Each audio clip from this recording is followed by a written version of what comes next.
We are Black Fortune. My name is Erin. I'm Alexa.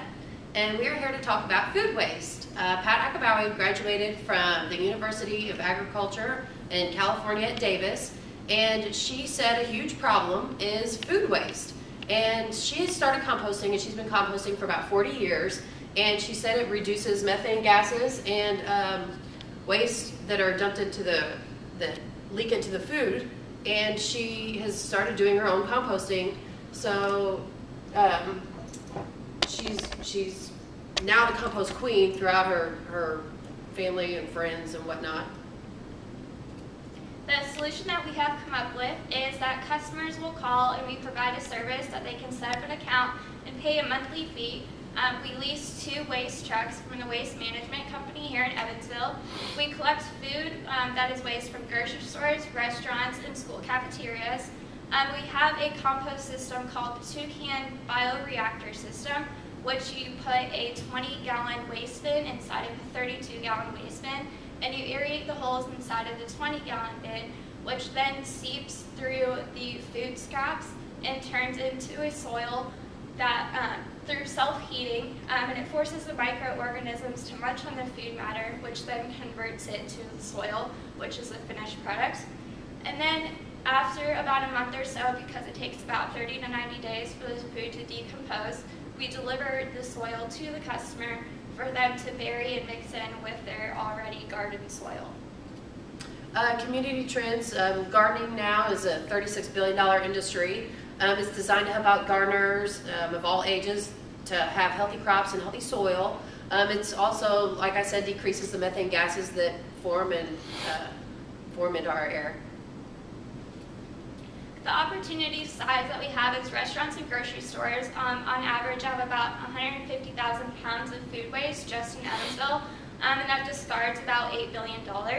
And for garden owners, there's about 15% of homeowners, and a society within Evansville is called Master Gardeners, and that has about 300 plus members.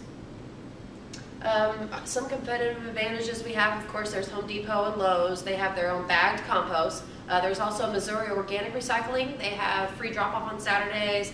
They specialty in more of like topsoil and mulch, things like that, and they take like grass clippings, and they don't do much food waste though.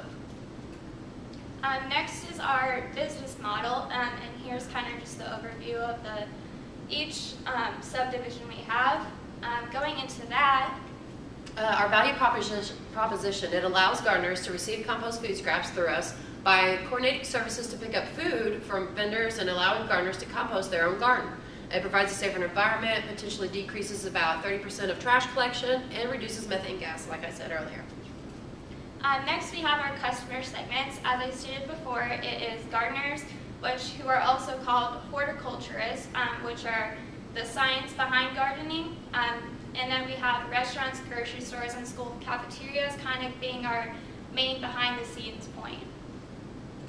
We also have channels, which will be like word of mouth, advertisement, promotions. It'll be like social media or volunteers that like to hand out flyers or hang door hangers on people's houses. Next we have our unfair advantage, which is our unique proposition, is that our offer is to do our composting for you. If you are a gardener, you don't like having the mess in your backyard, so we will take the food scraps for you and turn it into your soil, so you don't have to worry about wasting your time and doing it on your own.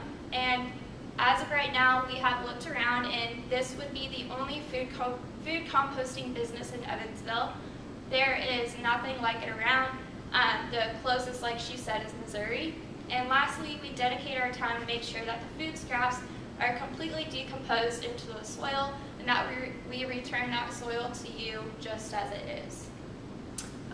So the problem is compost piling in yards. It's accessible for children, rodents, things like that that could get in it and potentially eat it and get sick, things like that. There's no simple or short way around composting, so we figured if we could help out a little bit and make it easier for everyone else, they might buy into it.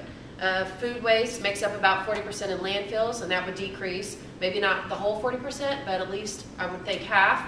And gardeners find it difficult to maintain their own compost. It's just hard to do. And I've got a guy at the landfill that's supposed to be calling me back to let me know exactly a precise amount that is in our landfill here in Evansville. Nextly is our key metrics behind our project, and that is to establish customer accounts and provide customer satisfaction, and to integrate the third parties, which would be our restaurants, grocery stores, school systems, and also to have people, like she said, the compost clean. And lastly, our manufacturing facility would be a key metric behind our facility. Solutions is just to collect food waste, to decrease the amount of trash that is picked up from each home, to disperse the food waste for our garden growth and reduce methane gas that's released into the air. And sometimes the trash, like I said earlier, it leaks into the ground, which soaks into our water, which isn't really that good for us either. And in conclusion, our business would be a very substantial amount of growth for composting, and it would be a very rare account to have in Evansville. Thank you. Thanks. Thank you.